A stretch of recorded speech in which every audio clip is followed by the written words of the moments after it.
अस्सलाम वालेकुम स्टूडेंट्स। आज हम लोग क्लास 7 उर्दू का विंटर पैक कर रहे हैं, जिसमें हमने आज सरगर्मी नंबर 12 यानी 12 करनी है, जिसमें आप लोगों को ये नज़र आ रहा होगा। देखें, उन्होंने कहा है दर्जा सयाल मौज़ूआत के तहत 250 से 300 अल्फाज पर मुश्तमिल मज़ामीन लिखिए। अब हमें 2 उन्वान दिए हैं, आपको नज़र आ रहे होंगे। ये देखें, पहला उन्वान है हमारा हुकूकुल लिबाद और दूसरा है खेलों की ज़रूरत व अहमियत। अब हमने इसको इनमें इन चीज़ों को फॉलो करना है, यानी मफ़हूम, फिर उसके बाद हुकूकुल्लाह और हुकूकुल लिबाद में फ़र्क, फिर वालिदैन के हकूक़, उस्ताद के हकूक़, हमसायों के हकूक़, दोस्तों के हकूक़, रिश्तेदारों के हकूक़ और हासिल कलाम यानी उसका नतीजा टोटल ओवरऑल का।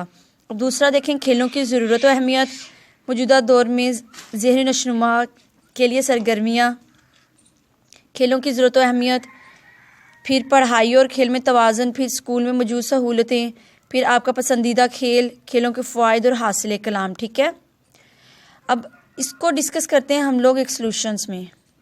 जी, अब देखें, हमने सबसे पहले जो सरगर्मी नंबर 12 है उसमें हमने खेलों की ज़रूरत और अहमियत का एक मज़मून लिखा है, जिसमें हमने लिखा है खेल हमारी सेहत को बरकरार और हमें तंदुरुस्त रखने के लिए बहुत ज़रूरी है। खेल से इंसान तंदुरुस्त और तवाना रहता है। खेल हमारी ज़हनी और जिस्मानी नशोनुमा में अहम किरदार अदा करता है। खेल से दिमाग बहुत तेज़ होता है, इससे हम इतने ज़हीन हो जाते हैं कि मुश्किल से मुश्किल काम का हल निकाल सकते हैं। माहिर नफ्सियात कहते हैं खेल दिमाग को कंप्यूटर की तरह तेज़ करता है और परेशानियां कम करता है। अब देखिए, नेक्स्ट पेज जो है हमारा, उस पर चलते हैं। जी, अब देखिए, मौजूदा दौर में खेल की अहमियत और बढ़ गई है। टेक्नोलॉजी के दौर में हम अपने इतने तेज़ हो चुके हैं कि खेल में बहुत जिद्दत ला चुके हैं। अब खेल ज़िंदगी का बहुत अहम हिस्सा बन चुका है। बैनुल-अक़वामी सतह से लेकर आम आदमी तक सब खेल से जुड़ चुके हैं, यानी हम लोग डिजिटल दौर में हैं। मोबाइल वगैरह यूज़ करके हम लोग खेल के साथ कनेक्ट रहते हैं। हर इंसान का कोई ना कोई पसंदीदा खेल होता है। मेरा पसंदीदा खेल क्रिकेट है। मैं इंटरनेशनल लेवल तक की क्रिकेट को पसंद करता हूँ। क्रिकेट मुझे बचपन से पसंद है। मैं पाकिस्तान के बहुत से खिलाड़ियों को पसंद करता हूँ। अब देखिए, इसमें उन्होंने कहा था कि अपने बारे में भी बताएं कि आपको कौन सा खेल पसंद है, तो वो भी बता दिया। फिर नेक्स्ट देखिए, मेरे स्कूल में खेलों की हर सहूलत मुयस्सर है। हर तालिब इल्म अपनी मर्ज़ी का खेल खेल सकता है। हमें स्कूल में बहुत सिखाया जाता है। अब स्कूल वाला टॉपिक भी इसमें कवर हो गया। फिर नेक्स्ट देखिए, बाकायदा खेलों के टीचर्स रखे होते हैं। इसी तरह हर स्कूल में खेल को पढ़ाई के साथ तवाज़ुन में रखना चाहिए, ताकि बच्चे पढ़ाई के साथ ज़हनी और जिस्मानी सरगर्मियों में भी हिस्सा ले सकें। अब देखिए, खेलों और पढ़ाई में तवाज़ुन का जो टॉपिक है वो भी क्लियर हो रहा है इसमें। अपनी दूसरी सलाहियतों को भी सामने ला सकें, यानी हमारी अदर एक्टिविटीज़ जो होती हैं। खेल से हमें बहुत फ़ायदा हासिल होता है। हम ज़हनी और जिस्मानी तौर पर बहुत चुस्त और सेहतमंद रहते हैं। ठीक है, और खेलों से हम बैनुल-अक़वामी सतह पर अपने मुल्क का नाम रोशन कर सकते हैं।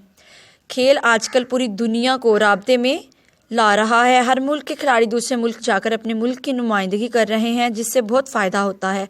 तो स्टूडेंट्स, ये जो हमारा टॉपिक था, ऑलमोस्ट इसमें से हम लोगों ने 200+ वर्ड्स जो हैं वो इसमें कवर हो रहे हैं। ठीक है, और पूरे टॉपिक में जितनी हेडिंग्स थी वो इसमें हम लोगों ने कवर कर दी हैं। जी, अब हम लोग जा रहे हैं, इसका जो सेकंड हमारा मज़मून था हुकूकुल लिबाद। ये देखें, हुकूकुल लिबाद आपको पता चल रहा है इसका मफ़हूम। इसको मैंने पहले एज अ हेडिंग ही लिखा है, ताकि आप लोग अगर हेडिंग ख़त्म करना चाहें तो कर सकते हैं, क्योंकि इसमें ऑलमोस्ट 10 टॉपिक जो थे वो हम लोगों ने कवर करने थे, ये हकूक़ सारे। अब देखिए, हुकूकुल लिबाद का मफ़हूम, हकूक़ हक़ की जमा है, अबद के मानी है, जिसके मायनी बंदा है। अब्द को बंदा कहते हैं। हुकूकुल लिबाद से मुराद बंदों के वो हकूक़ हैं जिनका अदा करना फ़र्ज़ है। अब देखिए, इनमें वालिदैन, औलाद, पड़ोसी, हमसाए, उस्ताद, दोस्तों और रिश्तेदारों के हकूक़ शामिल हैं। ये सब हकूक़ अल्लाह ताला ने इंसानों पर फ़र्ज़ किए हैं ताकि इंसान ये अदा करे। नेक्स्ट देखें, अब जो हमारे पास टॉपिक था हुकूकुल्लाह का, कि आपने अपना पेज सामने रखना है, जहाँ से देख के आपने ये बनाना है, यानी पेज नंबर 9 उस पर था कि हुकूकुल लिबाद में फ़र्स्ट टॉपिक दिया था कि हुकूकुल्लाह और हुकूकुल लिबाद में फ़र्क। जो हेडिंग आपको नज़र आ रही है, हुकूकुल्लाह यानी अल्लाह के हकूक़, हुकूकुल लिबाद यानी बंदों के हकूक़। अब देखिए, हुकूकुल्लाह से मुराद अल्लाह के हकूक़ हैं जो अल्लाह ने इंसानों पर फ़र्ज़ किए हैं, ताकि इंसान इनको पूरा करे, अल्लाह को राज़ी करे। हुकूकुल्लाह में अल्लाह की इबादत, अल्लाह की बंदगी और शुक्रगुजारी शामिल है, यानी इसमें सिर्फ हमने अल्लाह के हकूक़ पूरे करने हैं। अब हुकूकुल लिबाद पे चलते हैं। हुकूकुल लिबाद से मुराद बंदों के ایک دوسرے پر حقوق اور فرائض ہیں، یعنی ایک حق دوسرے کا فرض ہوتا ہے، ایک ہی انسان کا حق دوسرے کا فرض کہلاتا ہے۔ حقوق العباد میں بندوں کے حقوق یعنی رشتہ داروں، والدین، پڑوسی، اولاد، استاد وغیرہ آتے ہیں۔ اب نیکسٹ دیکھیں، جو نیکسٹ ہیڈنگ انہوں نے کہا تھا ڈسکس کرنی ہے اس میں، وہ ہے ہمسایوں کے حقوق۔ ہیڈنگ لکھے نہ لکھیں وہ آپ کی مرضی ہے۔ انسانوں کی خوشی کا دار و مدار اس کے قریبی لوگوں کے رویے پر ہوتا ہے۔ ہر مہذب معاشرہ قریبی رشتہ داروں اور ہمسایوں کے حقوق کی ادائیگی پر زور دیتا ہے۔ ہمسایوں کے حقوق پر اللہ تعالیٰ نے قرآن مجید میں ارشاد فرمایا ہے، ترجمہ: اور ماں باپ اور قرابت والوں اور یتیموں اور محتاجوں اور رشتہ دار ہمسایوں اور اجنبی ہمسایوں اور پاس بیٹھنے والے اور مسافروں اور جو لوگ تمہارے قبضے میں ہوں ان سب کے ساتھ احسان کرو کہ خدا احسان کرنے والوں کو پسند کرتا ہے۔ اسی لیے ہمیں چاہیے کہ ہمسایوں کا خیال رکھیں، ان کی ضروریات پوری کریں اور ان کی خوشی اور غم میں شریک ہوں۔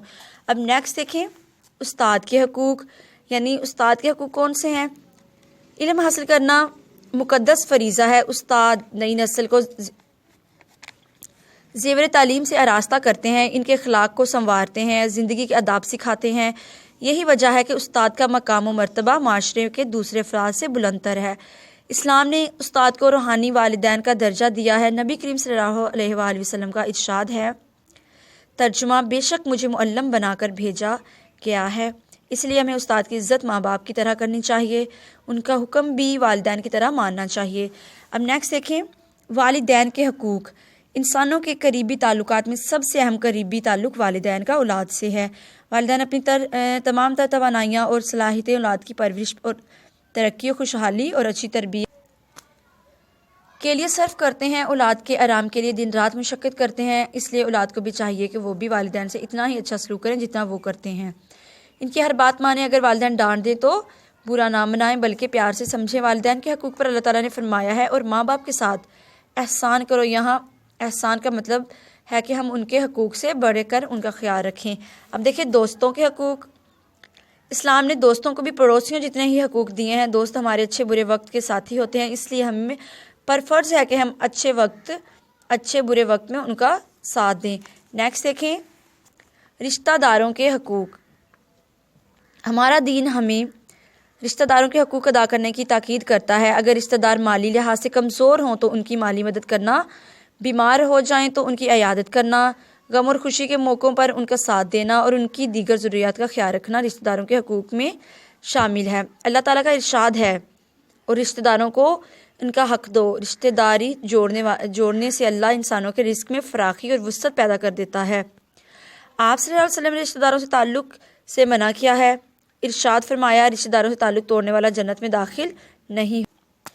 اب دیکھیں حاصل کلام۔ حاصل کلام کا مطلب ہے پورا جو نتیجہ نکلا ہے پورے ہمارے مضمون سے کیا ہے، وہ آپ نے چاہے حاصل کلام کی ہیڈنگ دیں یا نہ دیں، وہ ایسے لکھنا ہے کہ ہمیں حقوق العباد سے اپنے ارد گرد رہنے والے رشتوں کی اہمیت اور اپنے فرائض کا پتہ چلتا ہے کہ ہمیں کس طرح رشتے داروں کے حقوق پورے کرنے ہیں اور ہر رشتے کے حقوق پورے کرنے ہیں، اور اسلام کے بتائے ہوئے طریقوں اور رستوں پر چل کے کیسے ایک اچھا انسان اور مسلمان بننا ہے۔